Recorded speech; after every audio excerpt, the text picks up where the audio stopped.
available.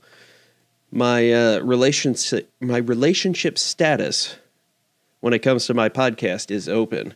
So come on and join me for a good time as I take you on an audio experience unlike any other. I never said if that was a good or bad audio experience, but it is unlike any other that you've ever experienced. Did not get out to play much in ways of the disc golf, have been practicing my putting a lot more. However, we are currently in the Midwest suffering through the Snowpocalypse 2022. We've gotten like a foot of snow. What really did us in was it rained, and then it got below freezing, and then it was that wet, slushy snow that froze on top of all the rain that was underneath. So the rain washed away all the salt on the roads, and then we got this heavy, wet snow, and that froze, and so it was like the perfect storm, which is a movie I've never seen, but I digress. It was just bad. I mean, trying to get out there, I don't mind playing in the snow, but with how sloppy and nasty it was, it would actually be legitimately dangerous to go out there. And so I have not been out to play. My wife has been home taking care of our daughter, as well as doing work from home. I've been home also doing work from home, and we kind of do some tradesies. Like I'll watch her for 2 hours, and then while my wife works, and then, she'll watch her for 2 hours while I work for 2 hours and all that fun jazz. Teamwork makes the dream work. So I've heard. I don't know where I've heard that before, but I know I've heard it a lot. I have been a little more active on Reddit, and Reddit, the source, the cause of, and solution to all of life's problems, to paraphrase Homer Simpson, because there are times where I don't understand. Like, I grew up with the internet. I can distinguish pretty well between someone who's trolling, someone who's an idiot, and someone who's, generally asking a question or generally like a good person trying to answer things. And someone had posted, I forget off the top of my head, but it was posted on Reddit about the average distance you need to get a birdie for all of the Disc Golf Pro Tour stops. Now, this Redditor did that first, made a separate post where they had two different sets of data for local courses and I think regional courses from wherever this person was from, and a third picture with the original stuff of all the DGPT stuff. And I made a comment along the lines of, wow, that's amazing. I didn't realize I could theoretically birdie about 75% of the Disc Golf Pro Tour stops. Now, in his data, it shows that you need to be able to throw 400 feet to be able to birdie everything. And with my forehand, I can throw right at about 400 feet, give or take. And I specifically said in this post saying, I am completely ignoring accuracy and I'm ignoring my putting.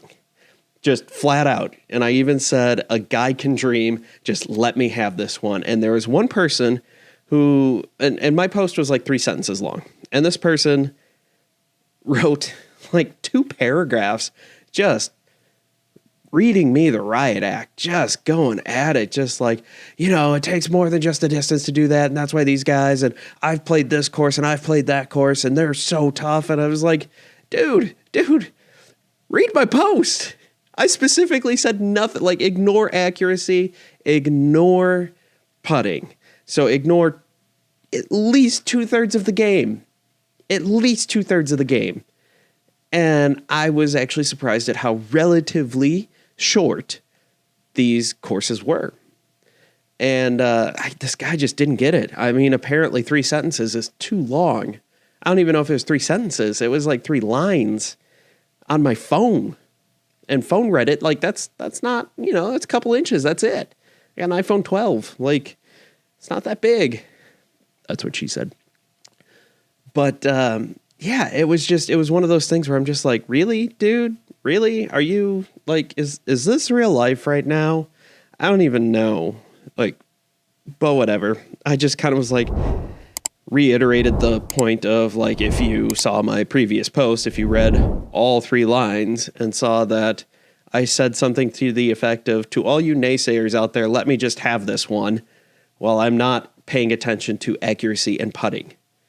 So, yes, clearly, if I could birdie 75% of the DGPT courses, do you think I'd be hosting a podcast, and do you think no one would know my name? If I'm birdieing 75% of the holes out on tour, I'm probably at the very least in the top 10. Anybody birdieing 75% of the holes day in, day out on a Disc Golf Pro Tour, you are in the top 10 for sure. For sure. Because you're looking at what? Birdieing probably right around, well, 2/3 would be 12. So you're looking at birdieing right around 14 holes. You're looking at shooting a 14 down every round. I forget top 10. I'm winning everything. Everything. Maybe now when it comes to, like those golf courses where you've just got to throw it 700 feet. Yeah, probably not going to happen. Not going to happen. However, that'd be insane. I did not even realize. Wow. If I could just birdie 75% of the holes, I'd be a household disc golf name, which would make me still not very popular. But hey, I could land a big old fat contract, make Paul Macbeth look like a pauper, because again, I'm shooting 75% birdies. Game on. Somebody's going to clip that, and it's going to be bad. It's going to be out of context and just go, no. They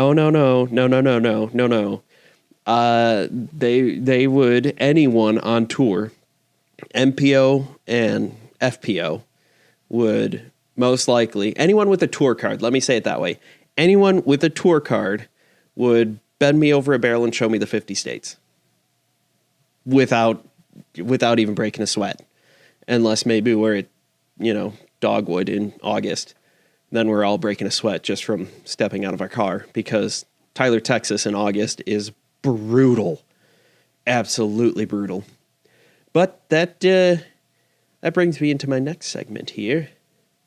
The European reopening. Wait, what?